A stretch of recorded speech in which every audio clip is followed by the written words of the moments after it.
ഹിജ്റയുടെ 2-ാം വർഷമാണ് ഈ ബലിപെരുന്നാളും ചെറുപെരുന്നാളും ഒക്കെ സുന്നത്തായി ആദ്യമായി നടപ്പിൽ വരുന്നത്. മദീനയിൽ വെച്ചുകൊണ്ടാണ്. ഹിജ്റയുടെ 2-ാം വർഷമാണ്. ഹിജ്റ പോയി 2-ാമത്തെ വർഷത്തിൽ തന്നെ തുടക്കം കുറിച്ച 2 പെരുന്നാളുകൾ. ഈദുൽ ഫിത്റാണ് ആദ്യം തുടങ്ങിയത്, അതിനുശേഷമാണ് ബലിപെരുന്നാൾ. ആ ബലിപെരുന്നാളാണ് 2ാമത് തുടങ്ങിയത്. ഈ നിസ്കാരവുമായി ബന്ധപ്പെട്ടുകൊണ്ട് നമ്മൾ പല ആളുകളും ശ്രദ്ധിക്കാതെ പോകുന്ന കുറേ കാര്യങ്ങളുണ്ട്.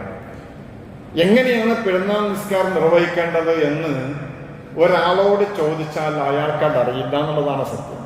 സാധാരണ പള്ളിയിലേക്ക് പോകുന്നു, അവിടുന്ന് പറയുന്നു, ഉസ്താദ് പറയുന്നു, അതുപോലെ ചെയ്യുന്നു എന്നതിലുപരി ഒറ്റപ്പെട്ടു പോയാലും വീട്ടിൽ തന്നെ നിൽക്കുകയാണെങ്കിലും മറ്റുള്ള വിഷയങ്ങൾ നിസ്കരിക്കാൻ പറ്റാതെ സമയം വൈകി വന്നാലും ഒക്കെ എന്ത് ചെയ്യണം എന്നുള്ളതിനെ കുറിച്ചുള്ള വിവരം നമുക്കില്ല എന്നുള്ളതാണ് വലിയ സത്യം.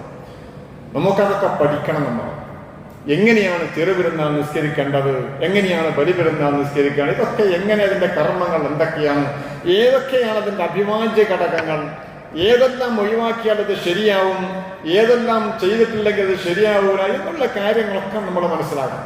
എല്ലാവർക്കും പള്ളിയിലൊന്നും വന്ന് നിസ്കരിക്കാൻ സാധിച്ചോളണമെന്നില്ല. വീടുകളിൽ ആളുകളുണ്ടാകും. അധിക സ്ത്രീകളൊക്കെ വീടുകളിലാവുന്നത്. ആ സ്ത്രീകൾക്ക് പോലും പെരുന്നാൾ നിസ്കാരം സുന്നത്താണ്, നിസ്കരിക്കാറില്ല എന്നുള്ളതാണ് സത്യം. വളരെയേറെ ഞാൻ പറയുന്നത് ഏതോ ചില വീടുകളിൽ നടക്കുന്നില്ല എന്നല്ല. പെരുന്നാളിന് സ്ത്രീകൾക്കുള്ള വിഷയങ്ങൾ അന്ന് ഭക്ഷണപാനം ഉണ്ടാക്കലും മറ്റുള്ളവർക്കൊക്കെ വേണ്ടുന്ന പാചകത്തിൽ മാത്രം ശ്രദ്ധയൂന്നുകയാണ് ചെയ്യാറുള്ളത്. ആണുങ്ങളൊക്കെ പള്ളിയിലേക്ക് 7:30 എന്ന് പറഞ്ഞാൽ 7:30 പുരേന്ന് ഇറങ്ങിപ്പോരുന്ന രീതിയാണ് നമ്മൾ ആണുങ്ങൾക്ക് ഉള്ളത്. അത്ര വലിയ താല്പര്യമാണ് ഇതിനോട്. അതുകൊണ്ടാണത് 7:30 നമ്മുടെ സമയം നമ്മളവിടെ വെച്ചിട്ടുള്ളത്. എന്നാലും പിന്നെയും കാണാൻ ഹൗദിന്റെ അടുത്ത് വന്ന് ആളുകൾ ഒതുണ്ടായിക്കൊണ്ടിരിക്കണം. എന്താ കാര്യം? അത്ര താല്പര്യമുള്ളൂ ഇതിനോടൊന്നുണ്ടാകും. വർഷത്തിൽ 1 മാത്രം നടക്കുന്ന പെരുന്നാളുകളായിട്ട്, വർഷത്തിൽ 1 മാത്രം നടക്കുന്നത് ബലിപെരുന്നാള്, ചെറുപെരുന്നാളെന്ന്. ഇതിന് 1 എന്നുള്ള രീതിയിൽ അതിന് മഹത്വമുണ്ട്. 5 നേരം നമ്മൾ നിസ്കരിക്കുന്നത് ഫള്ള നിസ്കാരമാണ്, അത് വലിയ മഹത്വമുണ്ട്. അതിലുപരി വർഷത്തിൽ 1 നടക്കുന്ന ഈ പെരുന്നാളുകൾക്ക് വലിയ പ്രാധാന്യമുണ്ട്. നമ്മളത് ശ്രദ്ധിക്കുന്നില്ല എന്നതാണ് വലിയ സത്യം. മഹാനായ നബി സല്ലല്ലാഹു അലൈഹി വസല്ലമ തങ്ങൾ ഇതുമായി ബന്ധപ്പെട്ടുകൊണ്ട് കുറെ വചനങ്ങൾ നമുക്ക് പ്രവാചകനിൽ നമുക്ക് കാണാൻ കഴിയും. ഖുർആൻ തന്നെ പറഞ്ഞില്ലേ, ബിസ്മില്ലാഹിർ റഹ്മാനിർ റഹീം, ഇന്നാ അഅ്തൈനാകൽ കൗസർ ഫസല്ലി ലിറബ്ബിക വൻഹർ ഇന്ന ശാനിഅക ഹുവൽ അബ്തർ. നബിയോട് പറയുന്നു, താങ്കൾക്ക് കൗസർ നൽകി, കുറെ ഗുണങ്ങൾ നൽകി, അല്ലെങ്കിൽ ഹൗദുൽ കൗസർ നൽകി. പിന്നെ ഫസല്ലി ലിറബ്ബിക വൻഹർ, നിങ്ങൾ റബ്ബിന് നിസ്കരിക്കണം. വൻഹർ, നിങ്ങൾ ബലി നൽകുകയും ചെയ്യണം. ഇത് വിശുദ്ധമായ ഖുർആൻ നമ്മളോട് പറയുന്നതാണ്. ഇത് ബലി പെരുന്നാളിന്റെ നിസ്കാരമാണ് എന്ന് മഹാന്മാർ നമുക്ക് പഠിപ്പിച്ചു തരികയാണ്. തന്നെയുമല്ല, മഹാനായ ജാബിർ റളിയല്ലാഹു പറയാം, സ്വല്ലൈതു മാ റസൂലില്ലാഹി സ്വല്ലല്ലാഹു അലൈഹി വസല്ലം വൽഇദൈനി, 2 പെരുന്നാൾ നിസ്കാരം പുണ്യ നബി മുഹമ്മദ് മുസ്തഫാന്റെ സ്വല്ലല്ലാഹു അലൈഹി വസല്ലം തങ്ങളെ കൂടെ ഞാൻ നിസ്കരിച്ചു. വൈറ മർറത്തിൻ വലാ മർറതൈൻ, 1ഉം 2ഉം തവണ എന്നല്ല, മഹാനായ നബി സല്ലല്ലാഹു അലൈഹി വസല്ലം തങ്ങളെ കൂടെ നിസ്കരിച്ചു. പക്ഷേ അദാൻ വലാ ഇഖാമ, സാധാരണ നിസ്കാരങ്ങൾക്കൊക്കെ ബാങ്കും ഇഖാമത്തുണ്ട്, പക്ഷെ ഇതിന് ബാങ്കും ഇഖാമത്തൊന്നും ഉണ്ടായിരുന്നില്ല. ഈ ഒരു രീതിയിലുള്ള നിസ്കാരമാണ് നിസ്കരിച്ചത് എന്ന് മഹാനായ ജാബിർ റളിയല്ലാഹു പറയാം. നമ്മളിത് കുറെ മനസ്സിലാക്കേണ്ടതുണ്ട്. മഹാന്മാരെ പഠിപ്പിക്കുന്നു, ഇത് എന്താ ഫർളാണെന്ന് പറഞ്ഞവരുണ്ട്. നിർബന്ധമായും പെരുന്നാൾ നമസ്കാരം നിർവ്വഹണം നടത്തണമെന്ന് പറയുന്ന മദ്ഹബുണ്ട്. ജുമാ പോലെ അല്ലെങ്കിൽ മറ്റുള്ള ഫർള് കിഫയാണ്. ഒരാളും ഒരു നാട്ടിൽ നിസ്കരിച്ചില്ലെങ്കിൽ എല്ലാവരും കുറ്റക്കാരാകും എന്ന് പറയുന്ന പണ്ഡിതന്മാരുണ്ട്. എന്നാലോ അത് സുന്നത്താണ് എന്ന് പറയുന്ന പണ്ഡിതന്മാരുമുണ്ട്. നമ്മളൊക്കെ ഷാഫി മദ്ഹബുകാരാണ്. وحكم الصلاة العيدين وهي سنة مؤكدة عند الشافعية والمالكية. 4 മദ്ഹബുകളിൽ 2 മദ്ഹബ് പ്രബലമായ മദ്ഹബാണ് മാലിക്കി മദ്ഹബും ഷാഫിഈ മദ്ഹബും. ഈ 2 മദ്ഹബുകളും സുന്നത്ത് മുഅക്കദത്താണ്, ശക്തമായ സുന്നത്താണ്, നിർബന്ധമല്ല എന്നർത്ഥം. വവാജിബത്തുൻ ഇൻദൽ ഹനഫിയ്യ, ഹനഫി മദ്ഹബിൽ അത് നിർബന്ധമാണ്. സാധാരണ ളുഹർ നമസ്കാരം നിർവഹണം പോലെ അത് നിസ്കരിച്ചേ പറ്റൂ, നിർബന്ധമാണ്. അതേപോലെ തന്നെ ഫർള് കിഫായത്തുൻ ഇൻദൽ ഹനാബില, അഹ്മദ് ബിൻ ഹംബൽ റളിയല്ലാഹു അൻഹുവിന്റെ മദ്ഹബ് അതനുസരിച്ചുകൊണ്ട് അത് ഫർള് കിഫയാണ് എന്ന് പറഞ്ഞാൽ ഒരാളും ഒരു മഹല്ലിൽ നിസ്കരിച്ചില്ല എങ്കിൽ ജമാഅത്ത് പോലെ എല്ലാവരും കുറ്റക്കാരാണ്. ഒരാൾ നിസ്കരിച്ചാൽ എല്ലാവരും കുറ്റം ഒഴിവായി എന്നാണ്. ചുരുക്കി പറഞ്ഞാൽ മദ്ഹബുകളുടെ വീക്ഷ വൈജാത്യങ്ങളുണ്ടെങ്കിൽ എന്താണെങ്കിലും ഇത് നിസ്കരിക്കണം എന്നുള്ളതിൽ ഒരാൾക്കും തർക്കമില്ല. ഒരാളും ഇങ്ങനെ നമസ്കാരം ഇല്ല എന്ന് പറഞ്ഞിട്ടുമില്ല. നിർബന്ധമാണോ അല്ലേ എന്നുള്ളതിലെ തർക്കമുള്ളൂ. അല്ലെങ്കിൽ മദ്ഹബുകളൊക്കെ അങ്ങനെ തന്നെയാണ്. നേരെ എതിരൊന്നും കാര്യങ്ങൾ ഉണ്ടാവില്ല. കാര്യങ്ങൾ എന്താണ്? ഈ വീക്ഷണ വൈജാത്യങ്ങൾ ഇതിലൂടെ നമുക്ക് ദൃശ്യമാവും. മഹാനായ ഇമാം ഷാഫിഈ റളിയല്ലാഹു അൻഹു, ഇമാം മാലിക് റഹിമഹുല്ലാഹ് എന്താ ഇങ്ങനെ ചെയ്യാനുള്ള കാരണം അറിയാം? ഒരാൾ വന്ന് മഹാനായ നബിയോട്, ഒരു അറാബി വന്നുകൊണ്ട് ചോദിച്ചു, റസൂലുള്ളാഹിന്റെ കൂടെ ഇരുന്നിട്ട് കൊണ്ട് ചോദിച്ചു, ഇസ്ലാം എന്താണെന്ന് ചോദിച്ചു. അങ്ങനെ ഓരോന്ന് പറഞ്ഞു കൊടുത്തു നബി സല്ലല്ലാഹു അലൈഹി വസല്ലം തങ്ങൾ. എന്നിട്ട് പറഞ്ഞു 5 വക്ത് നമസ്കാരമാണ്. അപ്പൊ ചോദിച്ചു ഇയാള്, അത്രയുള്ളോ? അത്രയുള്ളൂ. വാണം നിങ്ങൾ സുന്നത്താവാം. ഇപ്പൊ കണ്ടില്ലേ നിങ്ങൾ 5 വക്ത് നമസ്കാരം നിർബന്ധമുള്ളൂ. ഇതൊക്കെ സുന്നത്താണ് എന്ന് ഇമാം ഷാഫിഈ, ഇമാം മാലിക് റഹിമഹുല്ലാഹ്. എന്നാൽ വാജിബാണെന്ന് പറയുന്ന മഹാനായ ഇമാം അബൂ ഹനീഫ റളിയല്ലാഹു അൻഹു, ആ മഹാനുഭാവം ചെയ്തതെന്നറിയാം. ലിഅന്ന നബിയ സല്ലല്ലാഹു അലൈഹി വസല്ലം വാലബ അലൈഹാ മിൻ ദൂനി തർക്കിഹാ വലൗ മർറ. ഇമാം അബൂ ഹനീഫ റഹിമഹുല്ലാഹ് പറയാൻ, നബിയുടെ ജീവിതത്തിൽ ഹിജ്റയുടെ 2-ാം വർഷം തുടങ്ങിയതായത് പിന്നെ ഒരൊറ്റ ബലിപെരുന്നാൾ നമസ്കാരവും ചെറുപെരുന്നാൾ നമസ്കാരം നബി ഉപേക്ഷിച്ചിട്ടേ ഇല്ല. ഒരിക്കലെങ്കിലും ഉപേക്ഷിച്ചാൽ നമുക്കത് പറ്റുമായിരുന്നു. ഒരിക്കൽ പോലും ഉപേക്ഷിച്ചില്ലല്ലോ. അതുകൊണ്ട് നിർബന്ധമാണെന്നുള്ള കൽപ്പനയാണ് മഹാനുഭാവൻ. മഹാനായ അഹ്മദ് ബിൻ ഹംബൽ റളിയല്ലാഹു അൻഹു ആണെങ്കിലോ ഫസല്ലി ലിറബ്ബിക വൻഹർ എന്നുള്ള ഖുർആൻ വാക്യമാണ്. അതുകൊണ്ട് ആരെങ്കിലും ഒരാൾ നിസ്കരിച്ചോളണം. ഇങ്ങനെയാണ് നിസ്കാരവുമായി ബന്ധപ്പെട്ട ഈ പെരുന്നാൾ നിസ്കാരവുമായി ബന്ധപ്പെട്ടുകൊണ്ടുള്ള വിഷയങ്ങളും മഹാന്മാരെ പഠിപ്പിച്ചതാണത്. മഹാനായ നബി സല്ലല്ലാഹു അലൈഹി വസല്ലം തങ്ങൾ പഠിപ്പിച്ചു തന്നിട്ടുണ്ട്. അല്ലാഹുവിന്റെ റസൂൽ പഠിപ്പിച്ച രൂപത്തിലേ ഇതുള്ളൂ, അല്ലാത്ത രൂപത്തിലുള്ള പെരുന്നാൾ നിസ്കാരമല്ല. മഹാനായ നബി സല്ലല്ലാഹു അലൈഹി വസല്ലം തങ്ങൾ വറുവിയ അന്നഹു കബ്ബറ ഫിൽ ഈദൈനി യൗമൽ ഫിത്രി വ യൗമൽ അദ്ഹ സബ്അൻ വ ഖംസാ. മഹാനായ നബി സല്ലല്ലാഹു അലൈഹി വസല്ലം തങ്ങൾ 7 തവണയും 5 തവണയും അല്ലാഹു അക്ബർ അല്ലാഹു അക്ബർ എന്ന് പറഞ്ഞു. ഒന്നാമത്തെ റക്അത്തിൽ ഫിൽ ഊലാ സബ്അ, ഒന്നാമത്തെ റക്അത്തിൽ 7, വഫിൽ ആഖിറത്തിൽ 5, രണ്ടാമത്തേതിൽ 5. സിവാ തക്ബീറത്തുൽ സ്വലാ, അല്ലാഹു അക്ബർ എന്നുള്ള നിസ്കാരത്തിന്റെ തക്ബീർ കഴിഞ്ഞ് ബാക്കി 7 എണ്ണം ഒന്നാമത്തതിലും 5 എണ്ണം രണ്ടാമത്തെയുമാണ്. ഈ ഒരു രീതിയിലുള്ള തക്ബീറുകളാണ് മഹാനായ നബി സല്ലല്ലാഹു അലൈഹി വസല്ലം തങ്ങൾ പഠിപ്പിച്ചു തന്നത്. പിന്നീട് അതിന്റെ സമയം പഠിപ്പിച്ചിട്ടുണ്ട്. സമയം അതെന്നറിയും, നമ്മൾ കൊടുക്കുന്ന സമയം. ഇപ്പൊ പെരുന്നാൾ ആവുന്നതോടുകൂടി ഞാൻ പറഞ്ഞല്ലോ, എല്ലാ പള്ളികളും നിസ്കാര സമയവും സോഷ്യൽ മീഡിയയിലൂടെയും പത്രദ്വാരയും ആളുകൾ പരസ്യം ചെയ്തിരിക്കുകയാണ്. ഇനി ഇതിന്റെ പേരിൽ ഇനി ഒരാൾക്കും പെരുന്നാൾ നിസ്കാരം നഷ്ടപ്പെടണ്ട എന്നുള്ള രീതിയിൽ എവിടെ പോയാൽ അവിടെ പോയാൽ 8:30, ഇവിടെ ആയാൽ 7 മണി, മറ്റോടത്ത് 6 മണി. ഇതിന്റെ സമയം ശരിക്കും എപ്പോഴാണ്? ഇതിന് സമയം ഉണ്ടാവൂലേ? സമയം എപ്പോഴാ തുടങ്ങുക, എപ്പോ ഇത് അവസാനിക്കുക, അതും വേണം നമ്മളറിയാം. മഹാന്മാര് പഠിപ്പിക്കുന്നുണ്ട്. സൂര്യൻ ഉദിച്ചാൽ അതിന്റെ സമയമായി, സൂര്യൻ ഉദിക്കാൻ അതിന്റെ സമയമായി. പക്ഷേ അത് കുറച്ചൊരു കുന്തത്തിന്റെ അത്ര ഉയരണമെന്നാണ്. നമ്മൾ 7:30 നിസ്കരിക്കണത്, 6:03 സമയമായി. എന്നാൽ കുറച്ചും കൂടി കാത്താൽ 6:30, 6:30 സമയമായ പെരുന്നാൾ നമസ്കാരം നമ്മൾ നിസ്കരിക്കുന്നത് 6:30. 1 മണിക്കൂർ വൈകിട്ടാണ് നമ്മൾ നിസ്കരിക്കുന്നത്. സമയമാകുന്നത് കറക്റ്റ് സൂര്യോദയം 6:30, 6:30 ആവുമ്പോ സമയമായി, കറക്റ്റ് സമയമായി. എന്നിട്ട് പിന്നെയും കാക്കുകയാണ് 7:30 വരെ.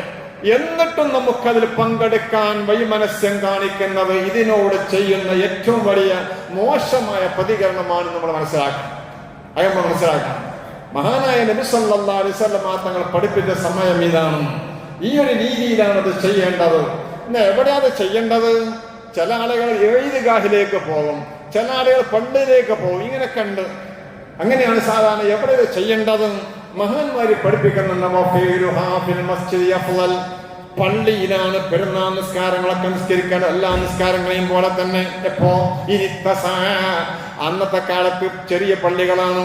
ചെറിയ പള്ളികളാകുമ്പോൾ പള്ളിയിൽ പെരുന്നാളിന് എല്ലാവരും വരും. പെരുന്നാൾ മാത്രം പള്ളിയിൽ പോകണമെന്നുണ്ടാവും. അപ്പൊ ജനങ്ങളൊക്കെ പാളെ വരും, വിദേശികളൊക്കെ പെരുന്നാളല്ലേ എന്ന് വിചാരിച്ചു വരും, ജോലിക്ക് പോയൊക്കെ വരും. അപ്പൊ പള്ളി ഉൾക്കൊള്ളാതെ പുറത്തും അവിടെയുമായി പ്രയാസപ്പെടുന്ന സന്ദർഭം വരുമ്പോൾ വേണമെങ്കിൽ അപ്പൊ വേണമെങ്കിൽ മരുഭൂമിയിലേക്ക് പോവാം, വിശാലമായ ഗ്രൗണ്ടിലേക്ക് പോവാം. ഇന്ന് പള്ളി വിശാലമാണ്, പള്ളിയിലേക്ക് തന്നെ ആളുകളില്ലാതെ എത്താത്ത സ്ഥലമാണ്. പള്ളിയിലാണ് ഏറ്റവും നല്ലത് എന്ന് മഹാന്മാരെ പഠിപ്പിക്കുകയാണ്. ഈ ഒരു രീതിയിലുള്ള നിസ്കാരത്തിന്റെ ഒരു പ്രത്യേകതയാണ് മഹാനായ നബി സല്ലല്ലാഹു അലൈഹി വസല്ലം തങ്ങൾ പഠിപ്പിച്ചു തന്ന ഈ 5ഉം 7ഉം തക്ബീറുകൾ. ഈ തക്ബീറുകളാണ് നമ്മൾ വളരെ ശ്രദ്ധയോടുകൂടി കൈകാര്യം ചെയ്യേണ്ടത്. എന്താണെന്നറിയോ നിങ്ങൾ? തക്ബീർ എന്ന് പറയും നമുക്കൊരു ധാരണ, തക്ബീർ ഇങ്ങനെ ചെല്ലുമ്പോ മയ്യിത്ത് നിസ്കാരത്തിന്റെ മാതിരിയാണ് ഇതും എന്നൊരു തോന്നലാണ്. മയ്യിത്ത് നമസ്കാരത്തിന്റെ മാതിരിയാണ് ഏത്? ഈ കാണുന്ന പെരുന്നാൾ നിസ്കാരം. അപ്പൊ മയ്യിത്ത് നമസ്കാരമൊക്കെ ആകുമ്പോൾ നമ്മൾ എല്ലാവരും കാക്കലില്ലേ? എല്ലാവരും ഇങ്ങനെ കാത്തുക്കുമല്ലോ, വെറുതെ എല്ലാവരും മുഖമുണ്ടാക്കി വരുന്നത് കാത്തു നിൽക്കുമല്ലോ. ആ ഒരു ധാരണ നമുക്കും വന്നതാണ്. അങ്ങനെ നമ്മൾ വന്നിട്ടേ നിസ്കരിക്കൂ എന്നുള്ളൊരു ധാരണ ആളുകൾക്ക് വരുന്നത് കൊണ്ടാണ് ഇങ്ങനെ വൈകി വരുന്നത്. അങ്ങനെ ഒരു ധാരണ ഉണ്ടെങ്കിൽ അത് മാറ്റേണ്ടതാണ്, വേണ്ട എന്നുള്ളതാണ്. കാരണം എന്താണെന്നറിയോ? 7:30 ഇവിടെ നമസ്കാരം തുടങ്ങുമ്പോൾ ഒരാൾ വന്ന് ഓതുണ്ടാക്കാൻ സാധാരണ ഉണ്ടാവും. എല്ലാവരെയും കാത്തിക്കാൻ പറ്റൊരു സമയം വെക്കും. നമ്മളെ പള്ളിയിൽ ദുഹർ നമസ്കാരത്തിന് സമയമുണ്ട് ഇല്ലേ? 15 മിനിറ്റാണ്. ബാങ്കിന്റെ സമയമുണ്ട് 15, 1 മിനിറ്റ് വൈകിയാണ്. നമ്മൾ എന്തേ ബാങ്ക് കൊടുക്കാതെ ചോദിക്കാറല്ലേ? അവിടെ വീണ്ടും പല്ലടിക്കുമ്പോൾ 15 നമസ്കാരക്കാരുടെ ഇഖാമത്ത് കൊടുക്കണം. പിന്നെ നമ്മൾ ആരെയും ഇവിടെ കാത്തു നിൽക്കാറില്ല. എന്താ കാര്യം? നമ്മളിവിടെ സമയം പറഞ്ഞിട്ടുണ്ട്. ആ സമയം പറഞ്ഞതിന് അനുസൃതമായിട്ടാണ് നമ്മൾ നിസ്കരിക്കുന്നത്. നിസ്കരിക്കാൻ നമ്മൾ ചോദിക്കുക, എന്റെ നിസ്കരിക്കുന്നില്ലേ, ബെല്ലടിച്ചല്ലോ എന്ന് പറയും നമ്മൾ. ഇതേ രീതിയുള്ള പെരുന്നാൾ നമസ്കാരത്തിനുള്ളത് നമ്മൾ അവിടെ ളുഹർ നിസ്കരിക്കുമ്പോൾ ഇഖാമത്ത് കൊണ്ട് ഒതുണ്ടാക്കുണ്ടാവും. നമ്മൾ ആരെ കാക്കാറില്ല. എന്താണെന്നറിയോ? ഓന് വന്ന് ഇമാമിനോട് തുടരാം. ഇമാമിനോട് തുടരുമ്പോ എന്ത് ചെയ്യണമെന്ന് വിവരമില്ലാത്തത് കൊണ്ടാണ് നമ്മൾക്കതിൽ കൺഫ്യൂഷൻ ആവുന്നത്. നമുക്കതറിയിൽ അറിയാത്ത കാര്യങ്ങൾ പഠിക്കുകയാണ് വേണ്ടത്. അറിയാത്ത കാര്യങ്ങൾ പഠിക്കുകയാണ് വേണ്ടത്. അപ്പൊ ഇങ്ങനെ ഒരാൾ വന്നാൽ വാലൽ മസ്ബൂഹ്, ഇങ്ങനെ പിന്തി തുറന്നു വരുന്ന ഒരാളുണ്ടെങ്കിൽ ഇമാമിന് കൂടെ കൂടിയാൽ മതി. ഓനെ അല്ലാഹു അക്ബർ ചില ആളുകൾ മനസ്സിലാക്കിയത് ഇത് ഫർളാണ് എന്നാണ്. ഈ അല്ലാഹു അക്ബർ 5 7 ഫർള് എന്നാണ്. അത് പോയാൽ നിസ്കാരം പോയെന്നാണ്. അങ്ങനെയുള്ള ധാരണകൾ നമ്മുടെ മനസ്സിലുള്ളത് കൊണ്ടാണ് ഞാൻ ഈ പെരുന്നാൾ നിസ്കാരത്തെ കുറിച്ച് ഇങ്ങനെ വിശദമായി പറയുന്നത്. ഇങ്ങനെ വന്നാൽ മസ്ബൂക്ക് സാധാരണ നിസ്കരിക്കുമ്പോൾ വന്ന റുക്കൂൽ തുറൂലെ അതേപോലെ തുറന്നാൽ മതി. പിന്നെ 2ാമത്തെ റക്അത്ത് നിസ്കരിക്കണം. അപ്പൊ എത്രയാ തക്ബീർ ചൊല്ലേണ്ടത്? ഇതൊന്നും അറിയാത്തത് കൊണ്ടാണ് ഈ ബേജാറ് വരുന്നത്. അതുകൊണ്ടാണ് അറിയാത്തത് കൊണ്ടാണ് ഈ പ്രയാസം വരുന്നത്. ഇനി 2ാമത്തെ റക്അത്തിലേക്ക് അവൻ നിന്നാൽ എന്ത് ചെയ്യാൻ നോയിക്കോളും. മഹാന്മാര് പറയുന്നു, വലവു തറക തക്ബീർ. സാധാരണയായി പെരുന്നാൾ നിസ്കാരത്തിന്റെ ആ 7ഉം 5ഉം തക്ബീർ ചൊല്ലാനുണ്ട്. അത് ഒരാൾ ഉപേക്ഷിച്ചാൽ ശരിക്കും മനസ്സിലാക്കണം, വിവരം എന്ന് പറയുന്നത് ഏറ്റവും നല്ലത് നമ്മൾ മനസ്സിലാക്കണം. എനിക്ക് വിവരമില്ല എന്നുള്ള വിവരമാണ് ഏറ്റവും വലിയ വിവരം എന്ന് പഠിപ്പിച്ചിട്ടുണ്ട്. നമ്മളിതൊക്കെ അവനവൻ മുഫ്തികളാവാതെ ഈ കാര്യങ്ങളൊക്കെ ശ്രദ്ധിക്കാനാണ് പറയുന്നത്.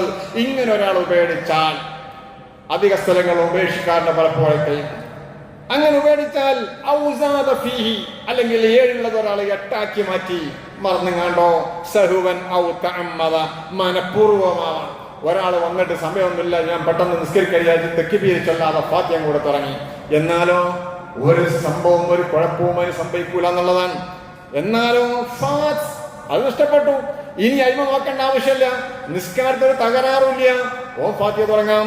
ഇനി ഒരാൾ ഫാത്തിഹ തുടങ്ങി ഇനി ഒരാള് ഫാത്തിഹ ഓതിയിട്ട് കൊല്ലാതെ അന്നാമത്തെ 2ാമത്തെ മടക്കിയെടുക്കണം. 1ാമത്തെ പോയില്ലേ, ഇനി 2ാമത്തെ റക്അത്ത് ഗണിക്ക് വന്നാല് ആദ്യത്തെ 7ഉം കൂടി നടത്തണോ. മഹാന്മാര് പഠിപ്പിക്കുന്നുണ്ട് ഇങ്ങനെ ചെയ്യുന്നത് തെറ്റാകുന്നു എന്ന്. അങ്ങനെ ചെയ്യരുത്. കാരണം 2ാമത്തതിൽ 5 പറഞ്ഞിട്ടുള്ളൂ. അതുകൊണ്ട് ആ 5ന്റെ സുന്നത്ത് നഷ്ടപ്പെട്ടു പോകുന്നതാണ്. അതുകൊണ്ട് 2ാമത്തെ റക്അത്ത് ഗണിക്കുമ്പോ 5 തക്ബീറിനെ ചൊല്ലേണ്ടതുള്ളൂ. കാരണം ഇവൻ പിന്തി തുറന്നു വന്ന ഇമാമിന്റെ കൂടെ റുക്കൂലിന്റെ കൂടെയുള്ള റക്അത്ത് പോയില്ലേ. അപ്പൊ പെരുന്നാൾ നിസ്കാരത്തിന്റെ ഒരു റക്അത്ത് പോയാൽ ഒരു പേടിക്കണ്ട, ധൈര്യമായിട്ട് ബാക്കി വരാം എന്ന് നിസ്കരിക്കാം. ഇനി നിസ്കാരം ഇവിടെ കഴിഞ്ഞിട്ടുണ്ട്, അപ്പോഴാണ് ഒരുത്തം വന്നെങ്കിലോ നിസ്കാരം കഴിഞ്ഞോ, ഇനി വന്നിട്ട് കാര്യമില്ലല്ലോ പോരേക്ക് പോവാൻ. ഏതോ ഒരു പള്ളിയിൽ എനിക്ക് ഓർമ്മയുണ്ട്, ഞാൻ നിൽക്കുന്ന പള്ളി, ഞാൻ പറഞ്ഞു ഏർക്ക് നിസ്കാരം നിർവഹിക്കുമെന്നൊക്കെ പറഞ്ഞ് ഞാൻ നിസ്കാരം നിർവഹിച്ചു. അപ്പൊ അവരൊക്കെ വിചാരം ഏതാന്ന് പറഞ്ഞാൽ 8 മണി എന്നാണ്, അങ്ങനെ കരുതി വന്നവരാ. സാധാരണ അവിടെ അങ്ങനെയൊക്കെയാണ് നടക്കുക. സമയത്തിനൊരു കണിശത വേണ്ടേ? ഒരു മിനിറ്റിന്റെ ഒക്കെ വില എത്രയാ നിങ്ങൾ? വലിയ വിലയാണല്ലോ. അപ്പൊ അവരൊക്കെ വിചാരിച്ചു എത്ര ഇത് സാധാരണ ഏതാന്ന് പറഞ്ഞാൽ 8 മണിക്കാണ് നടക്കാറുള്ളത്, നമ്മൾ 9 മണിക്ക് വേറെ 10 മണിക്കല്ല നടക്കാറ്, ഓരോന്നിനും ഓരോരോ സമയം വേണം. അങ്ങനെ അവരെന്ത് ചെയ്യുന്നു? അവരൊക്കെ തിരിച്ചു പോയത്ര വീട്ടിലേക്ക് തിരിച്ചു പോയി. അത്ര വിവരമുള്ളൂ, അത്ര വിവരമുള്ളൂ. ഇത് പെരുന്നാൾ നിസ്കാരമാണ്. ഇത് ഏതൊരുത്തനും ആണായവനും പെണ്ണായവനും മറ്റൊക്കെ നിസ്കരിക്കാൻ പറ്റുന്നതെന്ന് അറിയാത്തത് കൊണ്ടല്ലേ അത്. ഈ അറിവില്ലായ്മയാണ് നമ്മൾ, അതിനോടാണ് നമ്മൾ പോരാടേണ്ടത്. ഇതിന് മറ്റം വരുത്തലല്ല. അവർ വീട്ടിലേക്ക് പോയി. അപ്പോൾ ചേർന്നറിയോ, ജുമാക്ക് കിട്ടാൻ അപ്പം നിൽക്കിട്ട് കാര്യമില്ലല്ലോ, വീട്ടിലേക്ക് പോവുകയാണല്ലോ. ആ ഒരു രീതിയിലാണ് അവർ മനസ്സിലാക്കിയത്. വീട്ടിലേക്ക് പോകാം, ജുമേന്റെ മാതിരിയാണ്, ഖുതുബ കണ്ടല്ലോ എന്ന് മനസ്സിലാക്കി. ഞാൻ എൻ്റെ പ്രിയപ്പെട്ടവരോട് പറഞ്ഞു, ഒരു വിഷയമില്ല, പള്ളിയിൽ വരാം. ഈ തെക്കിബിറൊന്നും വേണ്ടില്ല, അതറിഞ്ഞിട്ട് വേണ്ട. 2 റക്അത്ത് നിസ്കരിച്ചാൽ മതി. 1-ാമത്തെ റക്അത്തിൽ ഖാഫ് സൂറയും 2-ാമത്തിലേക്ക് തറബയും ഓതണം, വേണ്ട. അതില്ലെങ്കിൽ സബ്ബിസ്മയും ഹല്ലത്താക്കയും ഓതിയാൽ മതി. അതും നമുക്ക് മഹാന്മാരായ പണ്ഡിതന്മാര് പഠിപ്പിച്ചു തന്നിട്ടുണ്ട്. ഇനി ഒരാൾക്ക് നഷ്ടപ്പെട്ടു പോയി ഖളാവ് വീട്ടാവുന്നതാണ്. വീട്ടിൽ നിന്ന് നാളെ നിസ്കരിക്കാം, എപ്പോഴും നിസ്കരിക്കാം. ഇതൊന്നും ഇത്ര വലിയ വിഷയം അപ്പോഴേ പറ്റൂ. ആ സമയം നേരക്ക് വന്നാൽ അപ്പം നിസ്കരിച്ചാൽ പങ്കെടുത്താൽ കിട്ടി, ഇല്ലെങ്കിൽ ഇത് പോയി എന്നുള്ളത് തെറ്റായൊരു ധാരണയാണ്, തെറ്റായൊരു ധാരണയാണ്. ഇനി ഒന്നുകൂടി പറയുന്നു, ഒരാളിങ്ങനെ ഏരക്ക് ഇവിടെ നിസ്കാരം തുടങ്ങിയാൽ ഒതുണ്ടാക്കുന്ന ആളുകളുണ്ടാവും. വന്ന് നോക്കുമ്പോ ഇമാമ് 5-ാമത്തെ അല്ലെങ്കിൽ 4-ാമത്തെ തെക്കിബിരിയല്ല. ഓനെന്താ ചെയ്യേണ്ടത്? ഓനിഞ്ഞ് മറ്റൊന്നും ചെയ്യുന്ന 4-ാമത്തേക്ക് ഒരാൾക്ക് 2-3 ചെല്ലേണ്ടുള്ളൂ. പടച്ചോനെ 1-ാമത്തെ അല്ലേ, എനിക്ക് നഷ്ടപ്പെട്ടല്ലോ, ഞാൻ മറ്റേ തിരിച്ചെടുക്കട്ടെ എന്നില്ല. ഓൻ ഇമാമിന്റെ കൂടെ കൂടണമെന്നാണ് മഹാന്മാരെ പഠിപ്പിച്ചത്. ഇത് അറിയാത്തത് കൊണ്ടാണ് നമുക്ക് വരുന്ന വിഷയം വരുന്നത്. ഇനി എന്താ ചെയ്യേണ്ടത്, ഞാൻ എത്ര തെക്ക് വിളിച്ചല്ല ചെല്ലേണ്ടത് എന്നറിയാത്തത് കൊണ്ടാണ്. അപ്പൊ അതുകൊണ്ട് ഈ വിഷയങ്ങളെ സംബന്ധിച്ചുള്ള ഒരു പഠനവും അതിനനുസരിച്ചു കൊണ്ടുള്ള പ്രവർത്തനവുമാണ് നമുക്ക് വേണ്ടത്. എന്നാൽ പിന്നെ ഈ സമയം വൈകി ആരും വരൂല. വരുന്നവരെ ആരും കാത്തിരിക്കേണ്ട ആവശ്യമല്ല.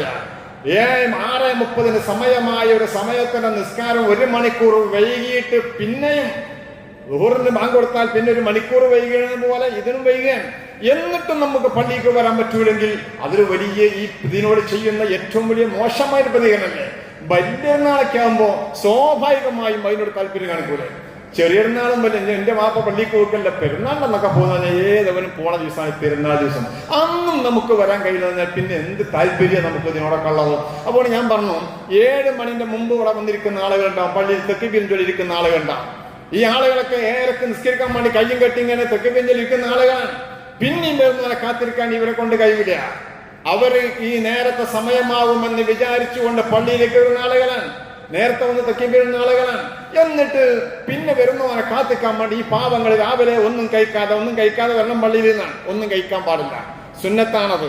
രാവിലെ വരുമ്പോ ഒന്നും കഴിക്കാതെ വീട്ടിൽ നിന്ന് പള്ളിക്ക് വരും. ആ സുന്നത്തൊക്കെ ഇവിടെ കിട്ടുള്ളൂ, പിന്നെ നാളെ കിട്ടൂല, മറ്റന്നാൾ കിട്ടൂല, പെരുന്നാളിന്റെ അതേ ദിവസം. അപ്പൊ കഴിക്കാതെ വരികയാണ്. രാവിലെ ചായയും കുടിക്കാതെ നേരത്തെ വന്ന് തെക്കി ബെഞ്ചിലിരിക്കുന്ന ആളുകൾ പിന്നെയും ആളുകൾ വരുന്നില്ല. അവര് പിന്നെയും വൈകുകയാണ്. അവരെ കാത്തിരിക്കേണ്ട വാതൊന്നും വരിക്കില്ല. സമയമാകുമ്പോ നിസ്കരിക്കുക എന്നുള്ളത് അതാണ് ഓരോ നാട്ടിലും ഓരോ വിഷയം. അപ്പൊ അതുകൊണ്ട് നിങ്ങളാരും വൈകരുത് എന്ന് എനിക്ക് പറയാനുള്ളത്. അതുകൊണ്ട് മൈനിസ്കാരത്തിന്റെ പോലെ അവർ വരുന്നുണ്ട്, ഇത് ഒതുണ്ടാക്കട്ടെ എന്ന് പറയരുത്. ഈ കാര്യം പ്രത്യേകം നമ്മൾ ശ്രദ്ധിക്കേണ്ടതാണ്. സമയബന്ധിതമായി നിർവഹിക്കണം. ഒരാൾക്ക് നഷ്ടപ്പെട്ടാൽ അതിന്റെ മസല ഞാൻ പറഞ്ഞു തന്നു. അവൻ ഒന്ന് റുക്കുവിൽ കൂടിയാൽ മതി, തക്ബീർ ചൊല്ലണ്ട. 2-ാമത്തെ റക്അത്ത് നിസ്കരിക്കുമ്പോൾ 5 അവൻ ചൊല്ലേണ്ടതുള്ളൂ, 7 ചൊല്ലേണ്ട ആവശ്യമില്ല. ഈ കാര്യങ്ങളൊക്കെ പ്രത്യേകമായി ശ്രദ്ധിക്കണമെന്ന് എന്റെ പ്രിയപ്പെട്ടവരോട് ഞാൻ സൂചിപ്പിക്കുന്നു.